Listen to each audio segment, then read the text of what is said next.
सुंदर सी प्यारी सी मूर्ति बना देता है, और वही मूर्ति जब मंदिर में रख दी जाती है तो पूजा के योग्य बन जाती है। पत्थर वही है जो अभी पैरों तले रौंदा गया, लेकिन अब वो भगवान बन चुका है, पूजा के योग्य बन गया, मूल्यवान हो गया। कैसे बना, क्यों बना? क्योंकि भाइयों बहनों इसको संस्कारित किया गया। ये जो छेनी और हथौड़ी के माध्यम से काट छांट की प्रक्रिया की गई, ये क्या है? यही संस्कार है, यही संस्कार है भाइयों बहनों। और अगर समझना चाहें उदाहरण से तो और हम आपको समझाते हैं। आप लोग चावल खाते हैं कि भात खाते हैं? चावल, भात खाते हैं।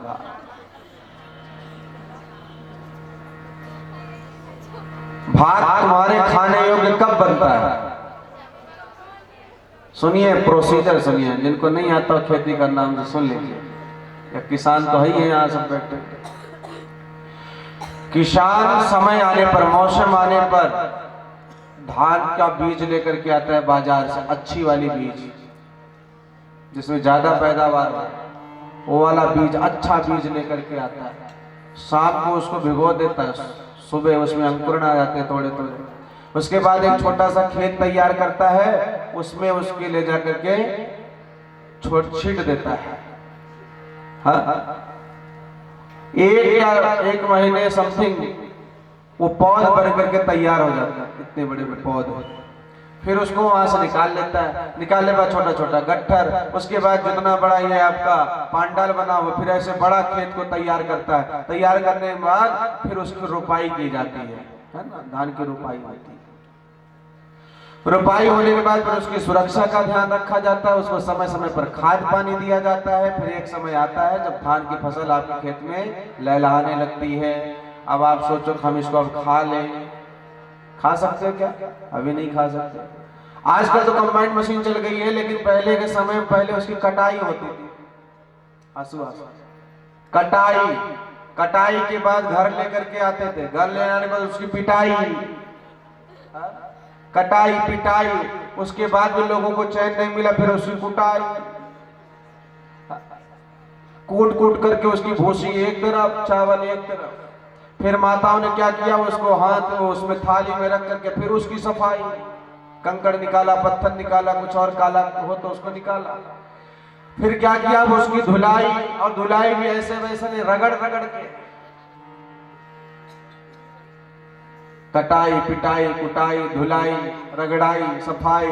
उसके बाद फिर उसको जो है कुकर में पानी डाल करके, पहले चावल डाले तो उसके बाद पानी डालेंगे, और उसके ऊपर इतना पानी रह जाए तो फिर जो है उसको बंद कर दो, एक सीटी बच जाए तो उतार कर रख दो। अब उसको चटनी के साथ खाओ, चाहे दाल के साथ खाओ, चाहे सब्जी के साथ खाओ, अब जाकर के वो हमारे खाने योग्य बना। तो इसमें संस्कार क्या था? यही कटाई पिटाई कुटाई रगड़ाई घिसाई की प्रक्रिया जो है, यही संस्कार है। उसी तरीके से भाई और बहनों, मनुष्य 83,99,999 योनियों से भटक करके आता है, तब परमात्मा की जब बड़ी कृपा होती है, तब जाकर के मनुष्य का शरीर तो मिल जाता है, लेकिन भाई और बहनों मनुष्यता नहीं दिखाई देती। इंसान तो दिखता है, इंसानियत नहीं दिखाई देती। ऐसा क्यों? क्योंकि हमने आपको बताया, क्योंकि आज हम अपने बच्चों को संस्कारित नहीं कर रहे हैं, उनको गढ़ नहीं रहे हैं। मनुष्य के अंदर दोनों संभावनाएं हैं, वो राक्षस भी बन सकता है, वो देवता भी बन सकता है। जिसको जैसा संस्कार दिया जाएगा वो वैसा बनता हुआ चला जाएगा। तो हमारे ऋषियों को पता था कि मनुष्य आने वाले समय में भौतिक चकाचौंध को देख करके अपने नियत मार्ग से भटक जाएगा। इसलिए उन्होंने क्या किया, भाइयों बहनों, प्रत्येक मोड़ पर, प्रत्येक चौराहे पर, प्रत्येक तिराहे पर जहां जहां भटकने के चांस थे, वहां वहां हमारे ऋषियों ने संस्कारों का बोर्ड लगा दिया, सूचना पट लगा दिया। पहले अपने यहाँ 40 संस्कार होते थे, 40 में से 25 होने लग गए, 25 में से 16 संस्कार की मान्यता है हमारी, 16 संस्कार हम करवाते हैं हिंदू धर्म में, लेकिन 16 संस्कार भी अब पूरे नहीं हो रहे हैं। अब तो ले दे करके 4 या 5 संस्कार हम अपने बच्चों का करा पाते हैं, ज्यादा 6 संस्कार। लेकिन परम पूज्य गुरुदेव ने समय की आवश्यकता को देखते हुए भाई मैंने 10 संस्कार तो उसमें से लिया और 2 संस्कार गुरुदेव भगवान ने और जोड़ दिया, नए संस्कार।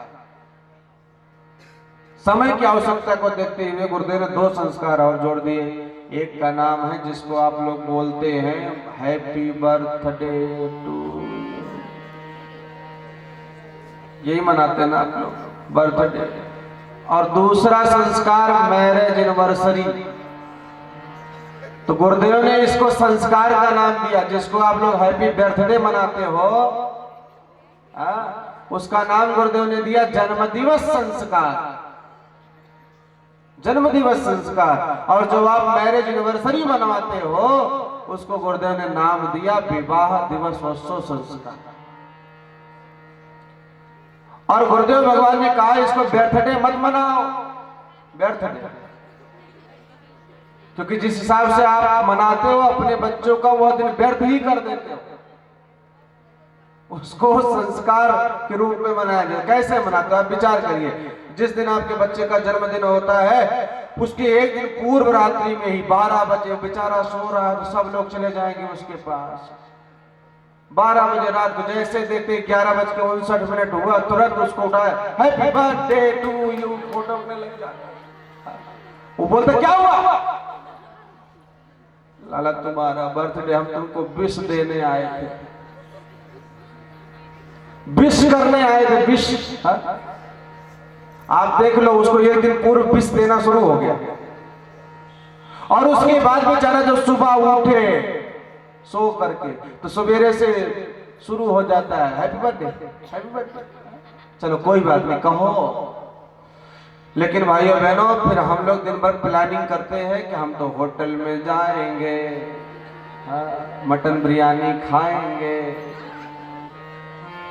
होटल में बर्थडे मनाएंगे। कैसे मनाएंगे? बोले पहले तो हम केक लगाएंगे, गुब्बारे सजाएंगे और उसके बाद केक के बगल में तलवार रखेंगे, मोमबत्ती जलाएंगे और उनके सारे हित मित्र नाते रिश्तेदार इकट्ठा होंगे। अच्छी बात है, होना चाहिए। लेकिन देखो कैसे मनाते हैं हम बर्थडे। सबसे पहले अपने बच्चे से कहते हैं बेटा फूको। क्या फूके पिताजी? बोले बेटा अभी तो मोमबत्ती फूको, फिर जरूरत पड़ने पर अपना घर फूकना, फिर और जरूरत पड़े तो समाज फूक देना, राष्ट्र फूक देना, पूरी दुनिया फूक देना। और फूक फूक करके पहले तो अपने जीवन में अंधकार कर लो, बुझा दो इसको, बुझाओ इसको। हमेशा अंधकार में रहना, निशाचर बन करके रहना, उजाले में मत रहना, नहीं तो देवता बने रहोगे। आज तुम्हारा जन्मदिन है तो तुम्हें उजाले में रहना चाहिए था, लेकिन बेटा नहीं, तुम तो अंधेरा कर लो अपनी जिंदगी में। हमने कहा बेटा फूको। उसके बाद मम्मी आई तलवार लेके, बोले बेटा, बोले क्या हुआ मम्मी? बोले काटो। क्या काटो? बोले अभी तो केक काट, बाद में बोले किसी के जेब काट, उसके बाद बोले जरूरत पड़ने बेटा किसी गला काटने से पीछे मत रहना। आज उसके जन्मदिन पर हम उसको काटना सिखा रहे हैं। और उनके मित्रों ने क्या किया, इधर जैसे उसने केक काटा तो उधर फटाफट फटाफट फटा करके जो लगाए थे गुब्बारे सब फोड़ दिए। बोले हमेशा शोरगुल में ही रहना, कभी शांति से मत बैठना, कोलाहल में ही रहना। क्या सीख दे रहे हो आप लोग अपने बच्चों को? क्या प्रेरणाएं दे रहे हो अपने बच्चों को? और भाइयों बहनों जो केक भी हम अपने बच्चों को खिलाते हैं वो भी एक मिश्रित होता है, उसमें भी अंडा मिला रहता है। और यहां तक होती तो हम ये नहीं कहते बात ठीक थी, तो भी बात नहीं ठीक थी, लेकिन आज तो इससे भी ज्यादा अति कर दिया लोगों ने। ये जो युवा जनरेशन के लोग हैं हमारे से थोड़ी ज्यादा उम्र वाले, इन्होंने तो अति कर दिया है। हम भी उत्तर प्रदेश के ही हैं, यूपी के। वहां भाई साहब अभी ये 6 लाइन बना दिया है, ये पूर्वांचल एक्सप्रेस में। गांव गए थे तो हमारे मित्रों ने हमें भी बुलाया, एक लड़के का बर्थडे। तो मित्र था बचपन का, साथ में पड़ा हुआ था, तो हमने कहा चले जाए। अब गए तो, लेकिन भाई साहब वहां की स्थिति देख करके चले आए। वहां स्थिति ये थी, 3 सब बिगड़े बाप की बिगड़ी औलादें। 6 लाइन पर उस समय चालू नहीं था।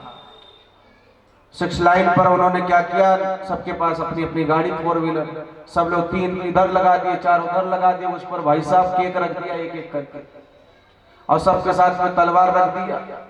और उसके बाद बियर का बॉटल और ये कोको कोला। अब जानते हो